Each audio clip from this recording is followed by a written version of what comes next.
안녕하세요. 매일 새로운 사연을 전하는 읽어주는 사연 라디오입니다. 구독과 좋아요, 많은 공유 부탁드립니다. 오늘의 사연 시작하겠습니다. 안녕하세요. 결혼한 지 3년 된 눈에 넣어도 아프지 않을 딸아이를 키우고 있는 30대 여성입니다. 제가 이렇게 사연을 쓰게 된 건 경우가 없어도 너무 없는 저희 아버님 이야기를 해보려고요. 솔직히 가족 간에 있던 일이라서 저도 웬만하면 남들한테 말하지 않으려고 했습니다. 아버님이 말 한마디라도 당신이 지나쳤다 미안하다 한마디만 해주셨으면 제가 이렇게까지 속이 문드러지지는 않았을 거예요. 하지만 저를 무시하신 것도 부족해 제 여동생까지 당신 아랫사람 취급을 하시려 드셨다는 게 생각만 해도 열불이 터지네요. 솔직히 저야 남편하고 한번 잘 살아보려고 결혼을 했고 그러니 좋든 싫든 아버님께 잘해드려야겠다는 생각이 있었어요. 하지만 제 여동생은 무슨 연좌제도 아니고 제가 아버님 아들하고 결혼한 게 왜 제 여동생한테 짐이 되어야 하는 건지 모르겠네요. 남편하고는 30이 넘은 나이에 만나 2년 동안 연애하고 결혼했어요. 처음 만난 곳은 회사인데 저는 입사한 지 7년 차의 대리였고 남편은 중고 신입이라고 할까요? 다른 회사에서 4년인가 일하다가 신입으로 지원해 저희 회사에 입사한 직원이었습니다. 남편 말로는 사무실에서 제가 제일 친절해 보였다는데 아무튼 그래서인지 남편은 모르는 거나 궁금한 게 있으면 늘 저를 찾아 도움을 구했고 저는 원래 싫은 소리를 잘 못하는 성격이거든요. 그래서 이래저래 남편을 많이 도와주곤 했었는데 그런 시간들을 계기로 남편과 연애를 시작했다가 부부의 영까지 맺었네요. 사실 남편과 연애를 하기 전에는 저는 결혼 욕심 같은 건 없었습니다. 왜냐하면 까놓고 말해서 저 하나 벌어서 먹고 살기도 빠듯했으니까요. 솔직히 숨기고 싶은 이야기지만 제가 대학교 2학년, 여동생이 고3이던 시기에 아버지가 일하던 공사장에서 사고로 세상을 떠나셨어요. 지금이야 이렇게 덤덤하게 말을 하지. 솔직히 그 사고가 있고 한동안 저도 그렇고 제 동생도 그렇고 하루하루 버티는 게 쉽지가 않았네요. 참으로 야속하다 느껴졌던 게 저희 친정아버지 사고는 여러 방송국 뉴스에서 다뤄졌을 만큼 크게 이슈가 되었었거든요. 그런데 정작 보상 부분에 있어서는 후속 취재니 뭐니 그런 것도 없었고 기꺼이 도와주려는 사람도 없었습니다. 물론 당시 제가 성인이었으니 딸인 제가 아버지 사건을 챙겼어야 하는 게 맞았겠지만 그래도 원망스러울 만큼 어느 곳에서도 그 어떠한 도움도 받지 못했네요. 그래서 그때 소위 사회에 대한 기대가 사라졌다고 해야 할까요? 그리고 사람도 더는 못 믿겠다 싶었고요. 무엇보다도 원래도 빠듯한 살림살이였는데 친정아버지까지 그렇게 하루아침에 돌아가시면서 저희 자매의 생활이 더욱이 빡빡해졌어요. 여동생은 가고 싶어 하던 대학을 포기하고 요리 쪽으로 방향까지 틀었고요. 이후로 저희 자매는 정말 이를 악물고 열심히 살았습니다. 저희 둘 다 어렸을 때 일찍이 친정어머니가 떠나셨는데 그때보다 훨씬 더 고단하고 힘든 나날의 연속이었어요. 세상 천지의 핏줄이라곤 저와 여동생 단둘뿐이라 생각하니 서로에게 매우 의지할 수밖에 없었고 그래서 동시에 더욱이 외로웠달까요. 그리고 그렇게 지내다 보니 저나 여동생이나 둘 다 결혼은 자연스레 안 하는 게 낫다. 할 수가 없다는 식으로 생각하게 되었지요. 그런데 남편을 만나고 제가 마음이 바뀌었습니다. 돌아가신 아버지처럼 조건 없이 제 편이 되어줄 제 가족을 갖고 싶어졌거든요. 하지만 막상 결혼을 하고 나니 시부모님께선 걸핏하면 제가 친정부모님이 안 계신 게 무슨 큰 문제라는 듯이 들먹이기 일쑤였습니다. 당장 신혼여행에서 돌아왔던 날도 이바지 음식은 안 해왔냐면서 저를 무안하게 하셨지요. 하지만 저나 남편이나 거진 반반으로 결혼식도 올렸고 신혼집을 비롯한 여러 가지를 장만한 상황에서 이바지 음식은 당연히 생략해도 되는 줄 알았어요. 실제로 남편과도 쓸데없는 허례허식은 하지 말자고 이야기가 되어 있었고요. 그리고 무엇보다 아버님 어머님 두 분 다 제가 부모님이 안 계시다는 사실은 진작부터 알고 계셨기에 이바지 음식이니 뭐니 친정어머니가 안 계신 티가 나뉘었저니 어째서 말씀을 하셔도 그렇게 하실까 야속한 마음만 들더라고요. 그래서 그날부로 솔직히 제가 좀 거리를 두고 살았어요. 결혼식장에 들어가던 때만 하더라도 나도 시엄마 시아빠라고 부르며 딸 같은 며느리가 되겠다는 생각까지 했던 저였는데 말이지요. 그러다 1년 만에 저는 임신을 했고 아이를 낳았습니다. 아버님 어머님도 무척이나 좋아하셨어요. 특히나 아버님은 제가 산후조리원에서 퇴소한 이후로는 툭하면 영상통화를 걸어오시질 않나? 연락도 없이 저희 집에 찾아오시질 않나? 심지어 한 번은 남편이 저 대신 전화를 받았는데 모유수유 중이라고 하니까 누가 걔 가슴 보자고 전화했냐고, 우리 손녀 밥 먹는 거 보려고 한 거라며 막무가내로 저랑 딸을 비추라고 하신 적도 있어요. 물론 남편이 그런 아버님 떨어 제정신이시냐며 소리를 질러 상황을 무마시켰지만요. 아무튼 이 밖에도 별말 같지도 않은 에피소드가 종종 있었습니다. 그래서 언젠가부터 제가 영상통화는 물론이고 그냥 전화도 잘 안 받고 문자 답장도 정말 늦게 하고 그랬어요. 그랬더니 아버님도 성질이 나신 건지 저희 집에 찾아오시는 빈도수가 눈에 띄게 늘어나대요. 결국 참다 못한 제가 남편더러 아버님 좀 어떻게 해보라고 짜증을 냈습니다. 그런데 남편은 또 꼴에 자기가 어머님 아더님 아들이랍시고 제 앞에서 두 분의 편을 들더라고요. 특히나 아버님에 관해서는 평생을 그런 성격으로 살아오신 양반인데 며느리가 말 몇 마디 한다고 고쳐지겠냐면서 저더러 괜히 미움 사지 말고 아버님은 원래 저런 분인가 보다 하고 살라는 거예요. 그런데 솔직히 남의 속도 모르고 천하태평한 소리나 하는 남편이 꼴도 보기 싫대요. 그러다 지난달 초였습니다.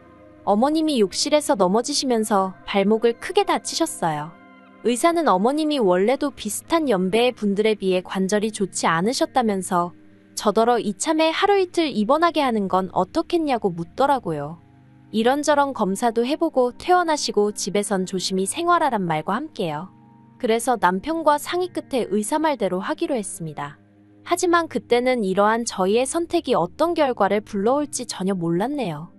어머님이 입원하게 된 날, 아버님은 또 연락도 없이 저희 집에 오셨습니다. 마누라도 없이 밥은 어떻게 챙겨 먹냐, 마누라도 없는 집구석에서 나더러 뭘 하란 말이냐, 그래서 손녀나 보러 왔다 그러시면서 말이에요. 그런데 문제는 제가 평소에는 재택으로 근무를 하니까 아버님이 오시면 원래는 일하는 와중에 그러면 안 되지만 그래도 아버님을 챙겨드릴 수가 있거든요.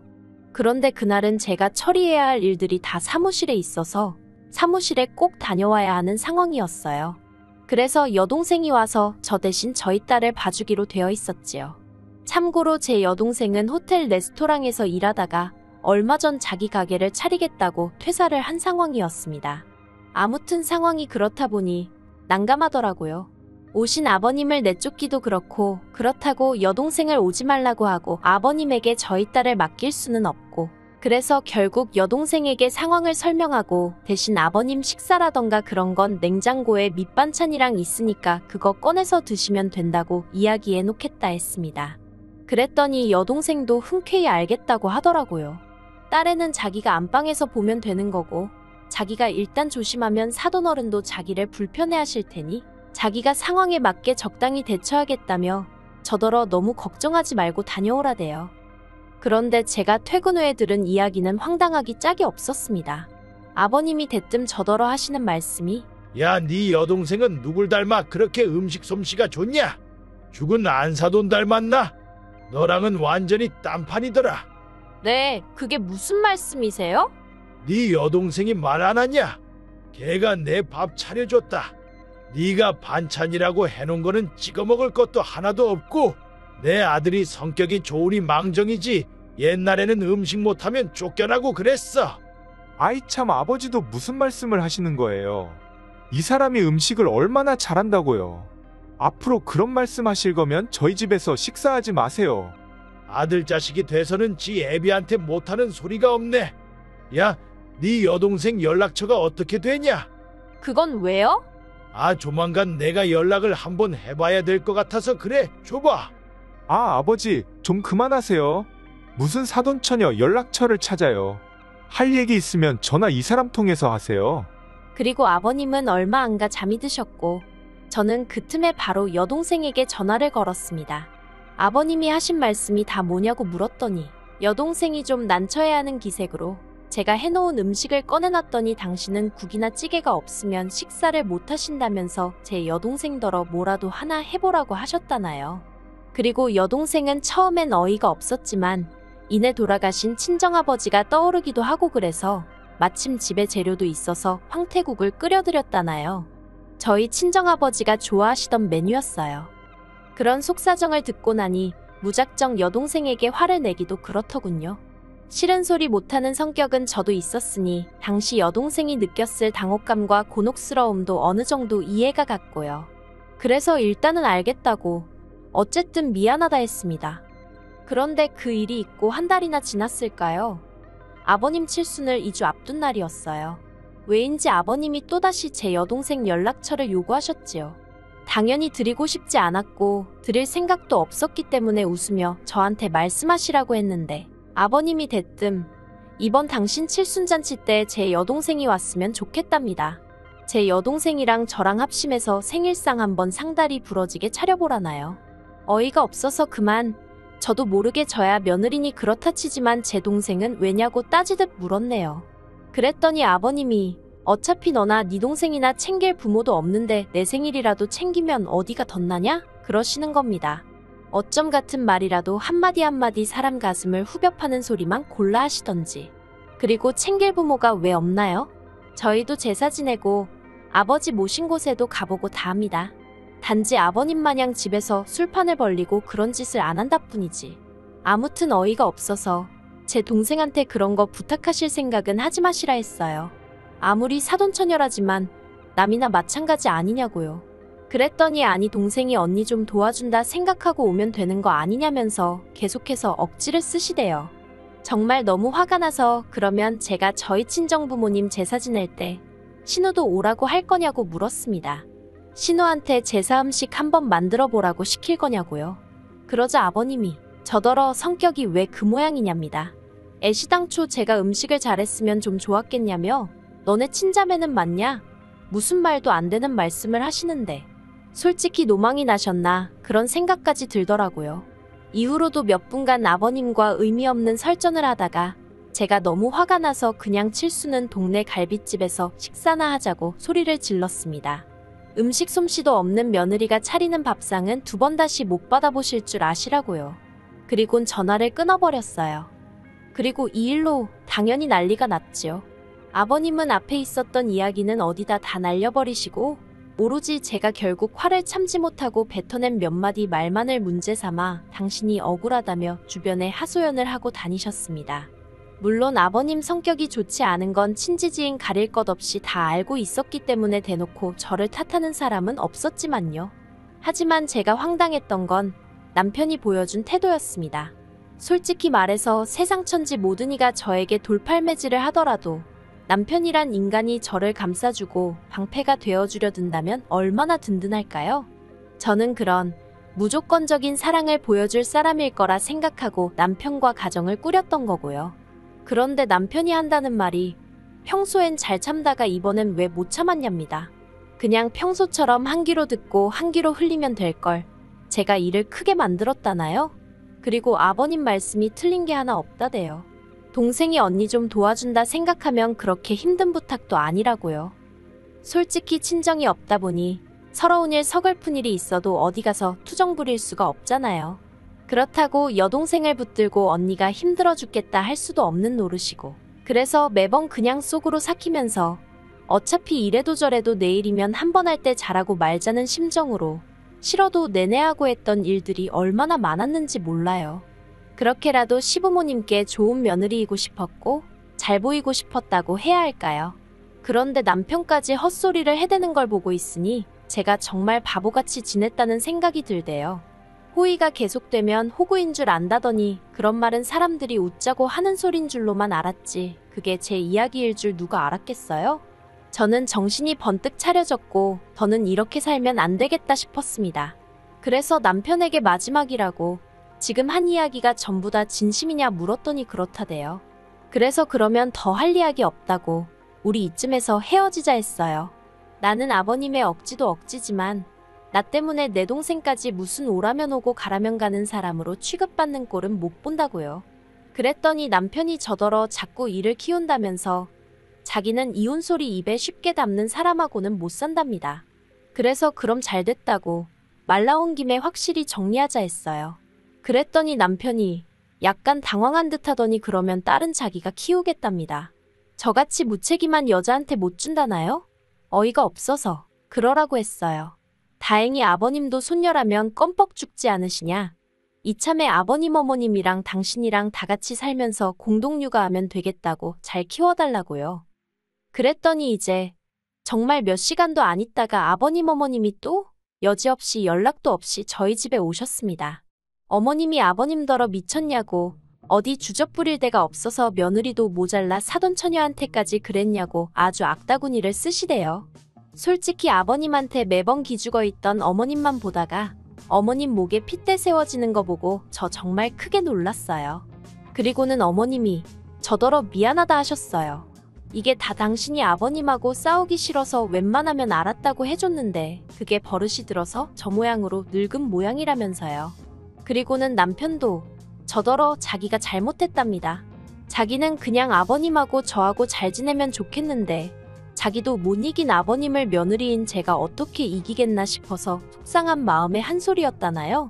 하지만 문제의 장본인인 아버님은 끝끝내 사과는커녕 저를 쳐다도 보지 않으셨습니다.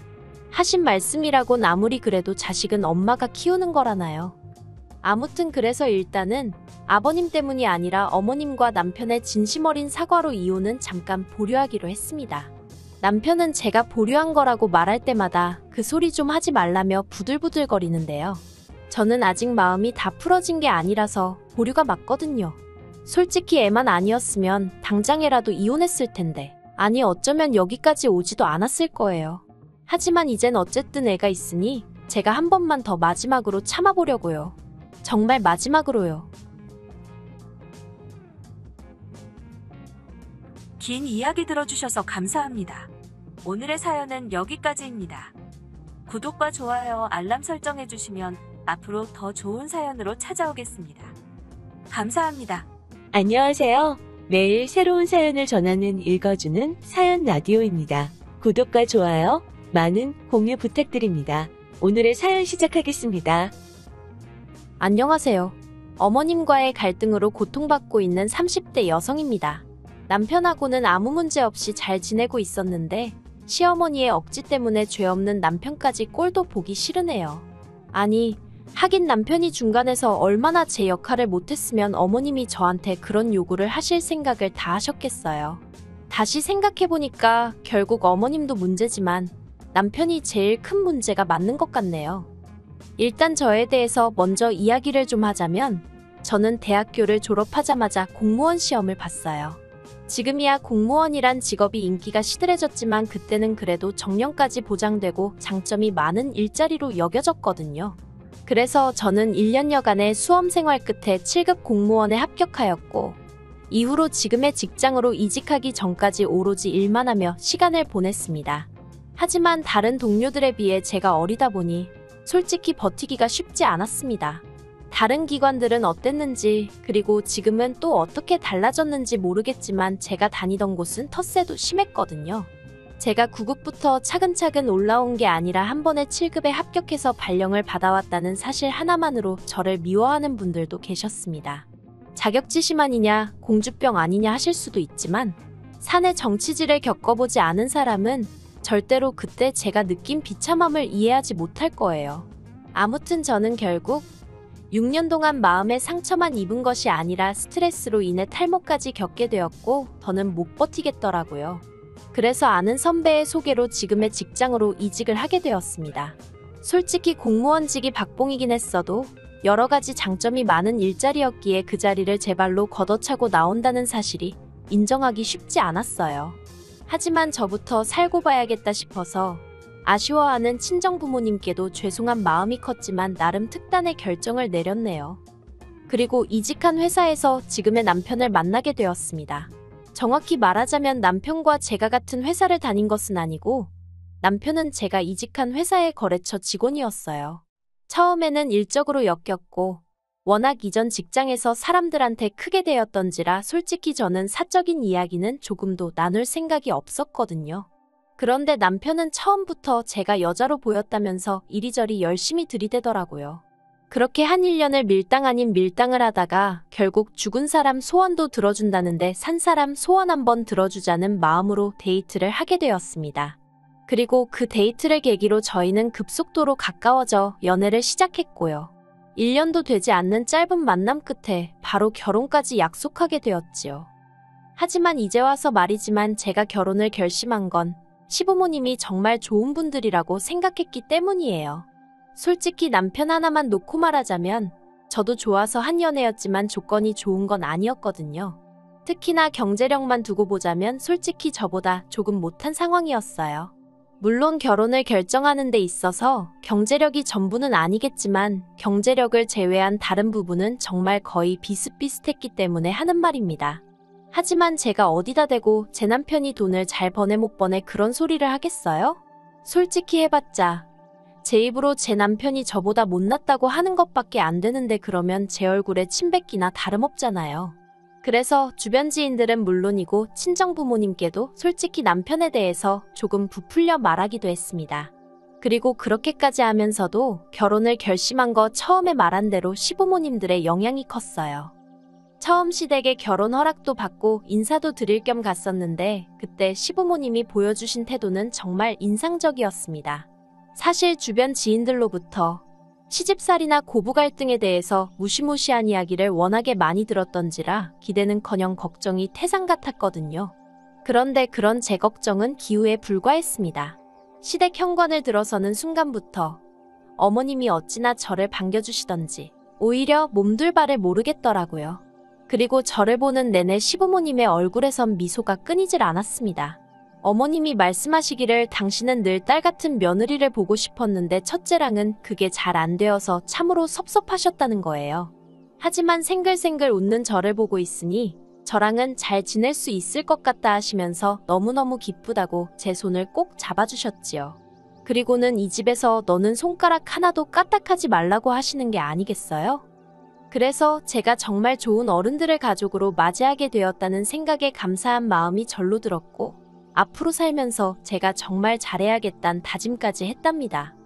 시댁의 형편은 좋지 않았고 남편과 제가 한참 결혼 준비를 하던 와중에 아주버님의 이혼 소송이 마무리되었어요. 아주버님이 양육권을 가져오는 대신 위자료를 주게 된 상황이었는데 남편 말로는 그 위자료를 어머님이 내주시게 되었다더군요. 그때만 해도 그게 무슨 의미인지 이해하지 못했습니다. 단순하게 아주버님이 경제력이 없으신가, 당장 형편이 어려우신가 그래서 어머님이 빌려주시나 그 정도로만 생각한 제가 멍청했지요. 아무튼 그래서 어머님 아버님이 당장 저희 결혼에 보태줄 돈이 없다고 말씀하시더라고요. 대신 저희가 살다가 어려운 순간이 오면 그때는 잊지 않고 도와주시겠다고요. 그래서 알겠다 했습니다. 솔직히 저도 사람인데 전혀 기대가 없던 건 아니었거든요. 그렇다 보니 아무런 지원도 없을 거란 말에 실망을 하긴 했어요. 하지만 말씀이라도 언젠가 저희가 요청하면 그땐 꼭 해주시겠다 하셨으니 마음만이라도 감사하게 받자 생각하고 신경 쓰지 않으려고 했습니다. 그리고 다행히 친정어머니가 노후 대비로 가지고 계시던 오피스텔을 일단 저희가 집을 살 때까진 들어와서 살 수 있게 내주셨거든요. 오피스텔이긴 해도 방이 2개라서 둘이 사는데 어려움은 전혀 없어 보였고요. 그래서 감사한 마음으로 거기서 신혼살림을 시작했지요. 하지만 사람이 어떻게 그렇게 순식간에 달라질 수가 있는 건지 지인들이 말해준 여러 가지 시집살이가 제가 신혼여행을 다녀온 직후부터 하나씩 시작되더라고요. 그렇지만 저 괜찮았습니다. 그거 하나하나 여기다 적지도 못해요. 그랬다간 석 달하고도 열흘은 밤을 새워야 할 테니까요. 아무튼 어머님 아버님 편찮다고 하실 때마다 죽 써서 매일같이 찾아뵙고 심부름하고 알고 보니 병명도 없는 꾀병에 가까웠지만요. 그리고 이틀에 한 번씩 용건이 있건 없건 안부 전화드리고 어머님 아버님 생신상 차려드리고 이런 건 며느리라면 응당해야 하는 도리라고 생각했고 처음부터 어머님 아버님께는 잘하겠단 마음으로 결혼을 했기에 제 예상보다 더 고되고 더 어려웠어도 불만 같은 건 갖지 않으려고 했어요. 오히려 제 자신을 탓하는 날도 있었고요. 그런데 작년 12월 어머님 아버님 며느리 되고 처음 맞는 제 생일이었거든요. 그런데 두 분 다 축하한다는 말 한마디도 안 해주시더라고요. 처음엔 내가 말씀을 안 드렸나 싶었는데 생각해보니까 결혼 전엔 한번 같이 챙긴 적도 있어요. 그래서 그러면 깜빡하신 건가 생각도 했는데 그러면 최소한 남편에게 한번 물어보실 수 있는 거 아닌가 그런 생각도 들대요. 왜냐하면 남들 생일 다 돌아오는데 어머님 며느리만 생일이 없을 리도 없고 우연이라도 그러고 보니 우리 며느리 생일은 언제지? 하고 생각할 수도 있잖아요. 하지만 알게 된 진실은 솔직히 어이가 없는 정도가 아니라 저를 화나게 만들었습니다. 알고 보니 남편이 어머님께 경희 생일이 지나갔는데 이제라도 늦어서 미안하다, 늦었지만 축하한다 한마디 해주시면 안 되냐고 넌지시 말씀을 드렸던 모양이에요. 그런데 어머님이 걘 네가 축하해줬으면 됐지, 뭐 대단한 날이라고 온 가족이 나서야 되냐는 식으로 말씀하시더랍니다. 그리고 솔직히 제 남편도 바보인 건지 그런 얘기는 안 전하면 그만이잖아요. 그런데 남편은 남편대로 속상하다고 그 이야기를 저한테 전하더라니까요. 아무튼 그러다 지난 3월 어머님하고 통화 중이었는데 갑자기 어머님이 맞다 하시더니 저더러 이달에 당신 큰아들, 그러니까 아주버님 생일인 거 기억하지? 그러시더라고요. 그래서 네 알아요 했더니 당신이 미역 사서 택배로 보낼 테니 저더러 집에 불러서 좀 끓여주랍니다. 생각지도 못한 상황에 황당해서 제가요 하고는 되물었습니다. 사실 말이 나왔으니 말인데 결혼하고 한동안은 어머님이 뭐든 말씀하시면 되묻고 그러지 않고 제가 할 수 있으면 웬만하면 다 해드렸어요. 잘해드리고 싶었고 예쁨 받고 싶었으니까요. 그런데 제 생일 때 어머님이 하신 말씀을 전해 듣고는 솔직히 저도 사람이라 실망이 이만저만이 아니었거든요. 그리고 그 덕에 정신을 차렸다고 해야 할지. 그래서 그때 이후로는 저도 말이 안 된다, 너무 심하다 싶을 때면 제가요 하고 되묻기 시작했어요. 아무튼 제 반응에 어머님도 좀 기분이 나쁘셨는지 왜 안 되겠니? 못하겠어? 하곤 되물으시더라고요. 그래서 못하죠. 저 출근도 해야 하고 요새 주말엔 너무 피곤해서요. 그리고 아주버님 생일상을 왜 제가 차려요? 어머님이 차려주시면 안 돼요 하고 덧붙였습니다. 그랬더니 어머님도 혀만 차시더니 일단 알았다 하고는 먼저 전화를 딱 끊어버리시더라고요. 솔직히 며느리란 입장 때문에 그런 어머님의 반응이 마음에 걸렸고 찝찝했지만 그렇다고 다시 어머님 기분 풀어드리자고 눈치 보기도 싫고 그래서 모른 채 하고 있었습니다. 그런데 어머님이 또 한 번 선을 넘으셨습니다. 지난 어버이날에 남편과 함께 시댁을 찾았거든요. 그런데 어머님이 5월에 아주버님 아들, 그러니까 시조카 생일이 있다면서 저더러 그의 생일은 어떻게 할 거냐고 물어보시더라고요. 저는 선물을 뭘 할 거냐고 물어보시는 건가 해서 책가방이나 운동화 사주려고요 하고 대답을 했습니다. 그랬더니 어머님이 그건 기본이고 생일상은 어떻게 할 거냐 하고 물으시는 거예요. 솔직히 그때 제 속마음은 생일상 타령을 또 하시는 건가 싶어서 어이가 없었습니다. 하지만 차마 그렇게 말은 못하니 생일상을 뭘 어떻게 해요 하고 되물었지요.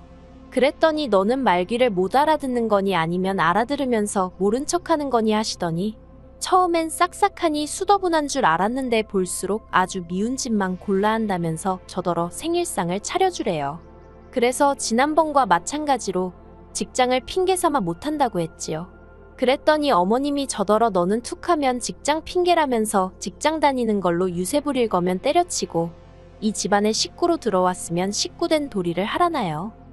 솔직히 어머님이 차라리 부탁을 하셨으면 제가 마음을 좋게 먹고 그래 한번 챙겨주자 했을지도 몰라요. 하지만 식구 어쩌고 하시니까 짧다면 짧은 결혼 생활 동안 제가 당한 취급이랄지 대접이랄지 주마등처럼 스치면서 빈정이 확상하더라고요. 그래서 어머님도 이상하시다고 애 부모가 죽은 것도 아니고 다 멀쩡히 살아있는데 왜 제가 생일상을 차려야 하냐 따졌습니다.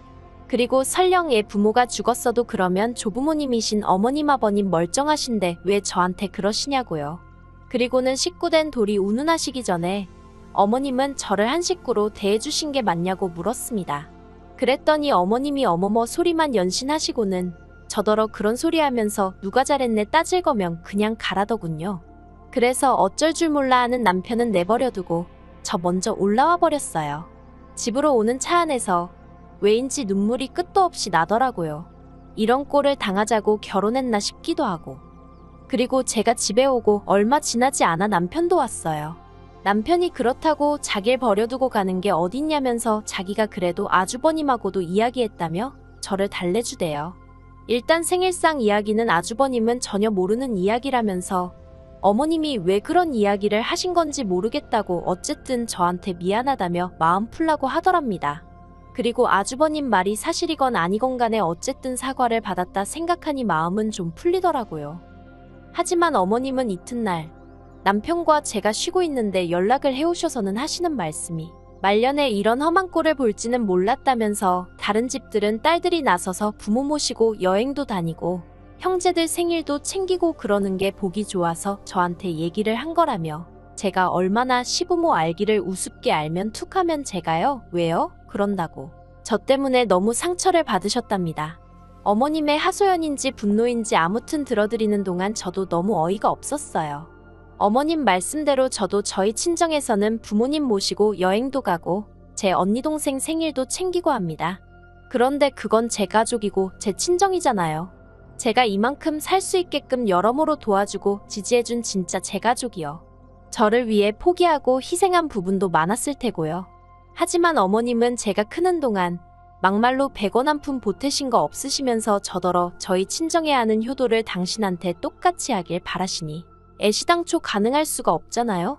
그래서 남편한테도 나는 할 말 없다고 당신이 알아서 하라고 전화기 넘기고 방으로 들어가 버렸습니다. 방문에 귀를 대고 엿들으니 그래도 남편이 어머님한테 그걸 왜 경희가 챙겨야 하냐면서 경희 탓 좀 하지 마시라고 경희는 내 와이프 하려고 나랑 결혼한 거지 엄마 며느리 하자고 나랑 결혼한 거 아니라며 제발 꿈 깨시라 어쩌라 한 소리 하더라고요. 그런데 얼마 안 있다 방에 들어와서는 저더러 한다는 소리가 자기가 어느 정도 화를 내놨으니까 이제 저한테 어머님한테 못 이긴 척 연락드리고 한 번만 져드리랍니다. 그래야 그림이 좋지 않겠냐고요. 그런데 그 소리를 들으니까 솔직히 남편이 어머님한테 화낼 때만 하더라도 그래 남편이 저렇게 나를 위해 나서줬으니까 어머님이 나한테 하신 막말은 없던 일처럼 마음에 담아두지 말아야겠다 생각하던 찰나였거든요. 그런데 남편의 이중적인 모습에 눈물이 왈칵 나면서 제가 져드리긴 뭘 져드려야 하냐고 소리를 질렀어요.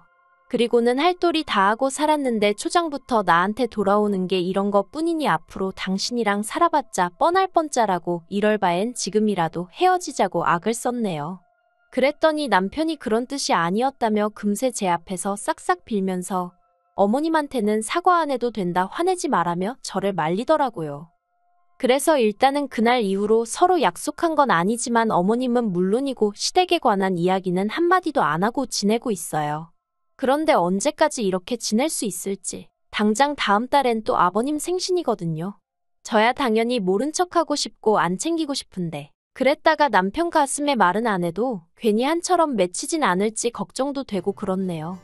회사야 그만두고 이직해버리면 그만이었는데 그래도 이렇게 법적으로 사회적으로 가족으로 묶여버리니까 여러 가지로 어렵고 힘이 듭니다. 그래도 일단은 남편이 바짝 엎드려서 제 눈치를 살피고 있으니 본인도 아버님 생신인 건 알고 있을 테니 남편이 어떻게 할지 지켜봐야겠어요. 긴 이야기 들어주셔서 감사합니다. 오늘의 사연은 여기까지입니다. 구독과 좋아요, 알람 설정해주시면 앞으로 더 좋은 사연으로 찾아오겠습니다. 감사합니다. 안녕하세요. 매일 새로운 사연을 전하는 읽어주는 사연 라디오입니다. 구독과 좋아요, 많은 공유 부탁드립니다. 오늘의 사연 시작하겠습니다. 안녕하세요. 계획대로라면 다가오는 2달 후에는 식장에 들어갔을 30대 여성입니다. 하지만 더 이상 그런 일은 일어나지 않겠지요. 남자친구하고 며칠 전 파혼했으니까요. 저도 결혼 이야기까지 오갈 만큼 진지하게 사귄 남자친구와 이렇게 헤어지게 될 줄은 상상도 못했습니다. 그런데 생각할수록 이건 아니다 싶더라고요. 솔직히 제 얼굴에 침 뱉기 같아서 남자친구와 제 사이에 정확히 무슨 일이 있었던 건지는 주변에 가까운 사람들에게도 털어놓지는 못했어요. 하지만 몇몇 눈치 빠른 친구들이 조언하기를 그래도 이혼보다는 파혼이 낫다 하는 거예요. 그래서 솔직히 쉬운 결정은 아니었지만 남자친구에게 이별을 통보했습니다. 남자친구와는 대학 시절부터 알고 지낸 사이입니다. 하지만 남자친구가 저보다 1살 어리기도 했고 군대도 일찍 가서 솔직히 가까워질 계기랄 게 없었어요. 그냥 같은 과니까 원하던 원치 않던 남자친구의 소식이 들려왔고 그럴 때마다 그냥 그렇구나 생각만 했지 별다른 감흥조차 느끼지 못했습니다. 하지만 그런 남자친구와 다시 우연한 계기로 연락이 닿았고 그때부턴 왜인지 남자친구가 적극적으로 저에게 다가오더라고요. 그리고 저도 그런 남자친구의 대시가 싫지만은 않았습니다. 그래서 얼마 지나지 않아 진지한 사이로 발전하게 되었네요. 남자친구는 사귄 지 반년도 되지 않아서부터 걸핏하면 저를 떠보듯이 결혼 이야기를 꺼내왔는데 솔직히 저는 그게 남자친구가 얼마나 저를 사랑하는지 표현하는 방법 중 하나라고 생각했어요. 그래서 부담스럽고 그런 마음도 있었지만 한편으론 뭔가 안심이 되었달까요? 특히나 제가 남자친구와 연애를 시작했던 건 제 나이 30도 넘어서였으니 남자친구와 헤어졌다가 다시 다른 누군가를 만나서 새로운 시작을 한다는 건 상상하기도 어려운 일이었지요. 그러다 본격적으로 결혼을 준비하게 된 건 올해 초 남자친구의 아버님이 쓰러지시면서였습니다. 그 전까지는 남자친구가 말한 적이 없어서 몰랐는데 알고 보니 남자친구 아버님은 건설 현장에서 근무를 하고 계셨고 그날은 낙상사고를 당하셨던 거예요. 다행히 부상의 정도가 크지는 않았지만 남자친구는 물론이고 어머님도 크게 놀라신 모양이었습니다. 그리고 그 일을 계기로 남자친구는 하루아침에 아버님 어머님이 어떻게 될지도 모른다는 걱정에 몸서리를 치더라고요. 그러면서 하루빨리 결혼해서 자리 잡는 모습을 보여드리고 싶다 하는데 그걸 차마 싫다고 하기가 어려웠네요. 그래서 알겠다 대답 한마디 한 것이 불씨가 되어 순식간에 휘뚜루마뚜루 결혼 준비가 시작되었어요. 그런데 결혼 이야기가 오가기 전까지 솔직히 제가 남자친구에게 말하지 않은 사실이 하나 있었습니다. 그건 바로 제가 이주택자라는 사실이었어요. 물론 대출도 있었고 세금 때문에 한시라도 빨리 하나는 정리를 해야 하는 상황이었지만 어쨌든 하나를 정리하고 나면 남은 한 채는 오롯이 제 것인 상황이었지요. 남자친구에게 일부러 비밀로 했던 것은 아니에요. 하지만 연애 초반에는 굳이 그런 이야기를 할 필요가 있을까 싶었고 한창 연애하는 동안에는 괜히 자랑하는 것처럼 들리진 않을지 걱정이 되었거든요. 괜한 오해를 불러일으키진 않을까 신경이 쓰였던 것도 사실이고요. 아무튼 여러 가지 이유로 집에 대해서는 말할 타이밍을 놓쳤었네요. 하지만 상견례 날짜까지 잡히면서 저희 부모님이 먼저 남자친구가 돈은 얼마나 모았는지, 사돈 되실 분들이 얼마나 보태주실 수 있는지 그런 정보들을 궁금해하셨어요. 원래는 그런 건 어느 정도 이야기를 다 해놓고 나서 상견례를 하는 게 맞다면서 그런 부분에서 문제가 생길 것 같으면 상견례까지 굳이 할 필요도 없다는 말씀이셨지요. 그래서 제가 남자친구에게 먼저 재정 상황을 오픈하자 했습니다. 그랬더니 남자친구가 잠깐 당황한 듯 하더니 솔직히 어머님 아버님이 보태주실 상황은 못 된다대요. 자기는 현금이 4천 있고요. 제 예상보다 현저히 적은 숫자에 저 또한 당황스러웠습니다. 그래서 제가 그동안 다 벌어서 어디다 쓴 거냐고 기분 나쁘지 않게 살짝 농담처럼 물었어요. 그랬더니 한다는 말이 자기가 사실 집이 하나 있다는 거예요. 생각지도 못한 남자친구의 말에 저는 깜짝 놀랐어요. 그리고는 기쁜 마음도 잠시, 한편으론 내가 이미 2주택자인데 남자친구도 집이 있으면 세금이 어떻게 되는 건가 그런 생각들이 떠올랐지요. 그런데 그 와중에 제가 표정 관리를 못했는지 남자친구가 문제라도 있는 거냐입니다. 그래서 제가 아니 사실은 나도 집이 2채가 있어 라고 대답했어요. 그랬더니 남자친구가 연신 대박 소리를 외쳐대면서 너무 좋아하더라고요. 그리고 생각할수록 세금이나마나 그래도 없는 것보단 낫다 싶어서 저도 기분이 나쁘지는 않았습니다. 그래서 상견례 분위기도 화기애애하니 좋았어요. 저희 친정어머니가 양쪽 다 집이 있으니 혼수 같은 건 어떻게 하는 게 좋겠냐 물으셨고 어머님 아버님께선 그런 건 애들이 알아서 하게 두자고 하셨거든요. 뭐 이미 남자친구에게 어머님 아버님 두 분 사정은 썩 좋지 않다는 이야기를 들은 상황이었고 저희 부모님께도 어느 정도 귀뜸은 해놓았기에 저희 부모님도 알겠다 하셨지요.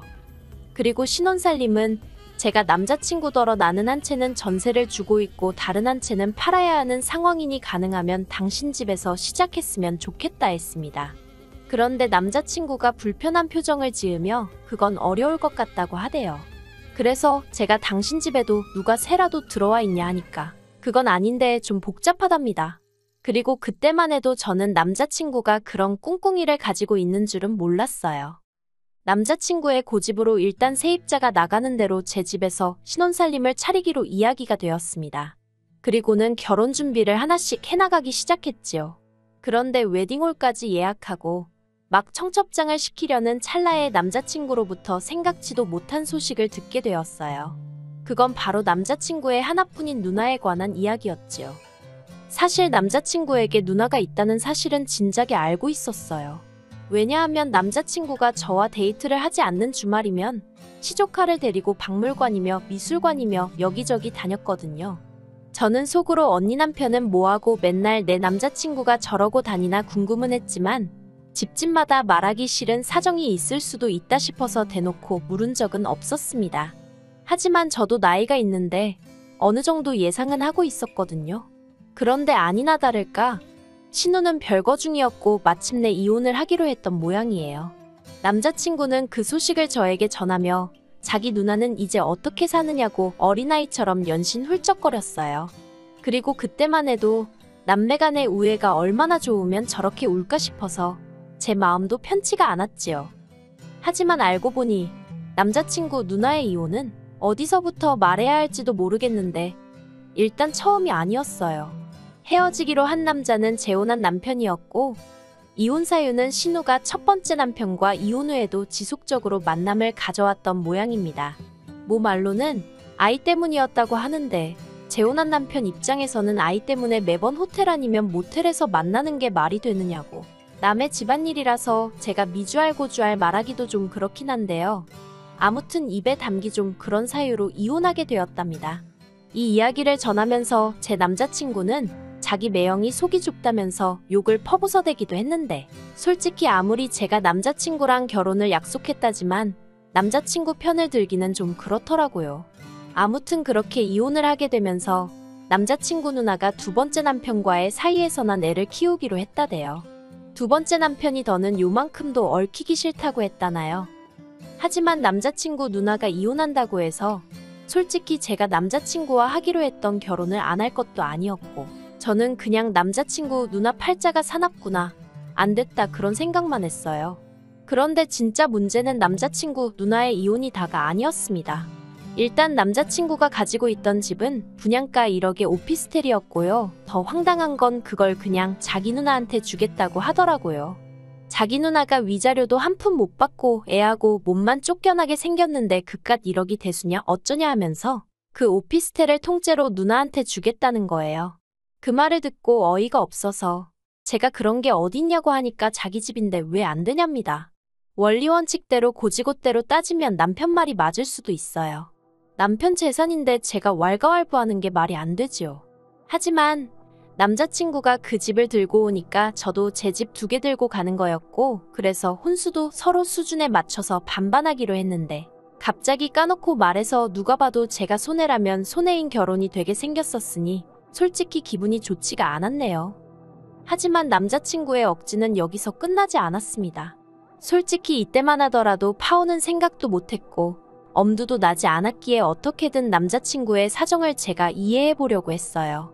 까놓고 말해서 남자친구가 처음부터 신우가 이혼하게 되리란 걸 알고 있었을 리도 없고 어떻게 보면 남자친구에게 몹시 난처하고 어려운 상황인데 사랑한다고 결혼까지 약속한 사이에 그걸 이해 못해주고 헤어진다는 게 제 스스로 못된 사람처럼 느껴졌달까요?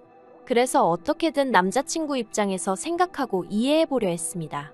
하지만 그런 제 마음을 남자친구는 조금도 느끼지 못했던 건지 물에 빠진 사람 구해놓으니 보따리 내놓으란다고 1억짜리 오피스텔을 자기 마음대로 넘기겠다는데도 말 한마디 하지 않았던 저에게 말도 안 되는 요구를 하더라고요. 남자친구 누나의 이혼 소식을 듣고 얼마 지나지 않았을 때였습니다. 세금 때문에 하루빨리 팔려고 노력하던 집이 마침내 팔렸던 날이기도 했지요. 서울 외곽 변두리라서 10억 20억 그런 건 아니었고 그래도 제가 샀던 가격의 2배 정도로 올라서 기분이 날아갈 듯 좋았어요. 그리고 남자친구에게도 이 소식을 전했습니다. 정확히 돈을 얼마나 받았고 그런 세세한 정보까지는 아니어도 결혼을 앞둔 사이였던 만큼 무조건 감출 일도 아니라고 생각했으니까요. 그런데 남자친구가 보인 반응은 제가 생각한 것과는 너무 달랐습니다. 남자친구는 제가 얼마에 팔았는지 꼬치꼬치 물어가면서 그러면 자기 부탁 하나만 들어달라더군요. 저는 그때만 하더라도 뭐 양복이라던가 선물을 사달라는 건가 그 정도로만 생각했어요. 실제로 결혼 전에 남자친구 생일도 있어서 겸사겸사 좋은 선물 하나 해주려던 참이었기에 말해보라 했습니다. 그랬더니 한다는 소리가 자기 1억만 빌려달래요. 아니 자기가 아니라 정확히 말하자면 자기 누나한테 빌려주면 안 되냐입니다. 저는 제 귀를 의심했어요. 얼마? 누구? 그게 다 무슨 소리야? 그러자 남자친구가 한다는 말이 자기 누나가 이제 이혼하면 어떻게 살아야 될지 모르겠다면서 스트레스를 많이 받아 한대요. 그러면서 지나가는 말처럼 네일 가게나 하나 차릴까 하더랍니다.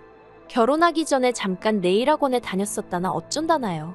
그래서 자기가 그런 가게 차리는 데는 돈이 얼마나 드냐고 물으니 1억이면 코딱지만한 거라도 하나 할 수 있지 않겠냐고 했다면서 자기를 믿고 자기 누나한테 투자를 좀 해달라나요?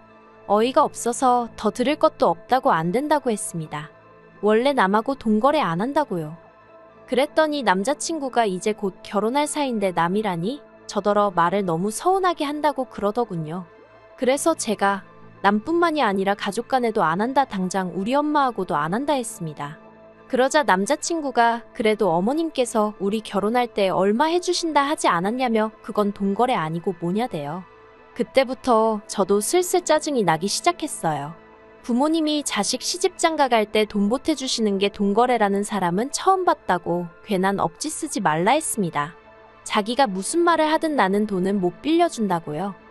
그러자 남자친구가 기껏 한다는 소리가 혹시 자기 누나가 안 갚을까봐 그러냐면서 그러면 자기랑 혼인신고부터 하잡니다. 그러면 하나도 불안할 거 없지 않냐면서 혹시나 나중에라도 자기 누나가 못 갚겠다 배째라 하고 나오면 자기가 대신 제 돈을 갚아주겠대요. 남자친구가 하는 말을 들으면 들을수록 제정신인가 싶었습니다. 결혼하고 부부가 된 다음에 자기가 무슨 수로 제 돈을 갚아주겠다는 건지 막말로 자기가 어디 가서 투잡이라도 뛸 건가 싶대요. 그리고 당장 신혼살림도 제 집에서 차리게 생긴 마당에 제가 미쳤다고 신우될 사람한테 1억씩이나 퍼주고 있겠냐고요. 너무 열받아서 남자친구한테 더 들을 것도 없다고 한마디만 더 하면 결혼 안 하겠다 했습니다.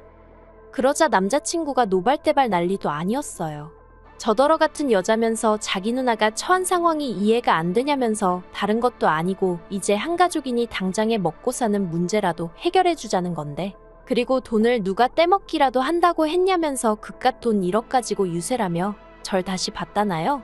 그런 남자친구의 헛소리를 듣고 있던 제 심정은 겪어보지 않은 사람이라면 상상도 못할 겁니다. 그동안 이런 남자를 내가 만나왔다는 수치심이라고 해야 할지 분노가 치밀어 올랐어요. 그래서 제가 더 말할 것도 없다고 그냥 결혼이고 뭐고 없던 일로 하자 했지요. 그리고 저는 웨딩홀부터 시작해서 예약해두었던 모든 것들을 취소해 나가기 시작했습니다. 어떤 건 남자친구가, 어떤 건 제가 예약을 해서 위약금이니 뭐니 따지고 나니 엇비슷하더라고요. 그래서 그런 건 어쩔 수 없다 하고 넘겼습니다. 사실 저를 정말 어이없게 한 건 결혼을 결심하고 준비하기까지 2년하고도 두어 달의 시간이 걸렸는데 막상 파혼을 결심하니까 정리하는데 이틀도 안 걸렸다는 겁니다. 물론 마음의 앙금은 이틀이 아니라 2년이 가도 사라질지 모르겠다 싶었지만요. 그런데 그렇게 한창 정리로 바쁘던 시기에 모르는 번호로 연락을 받았습니다.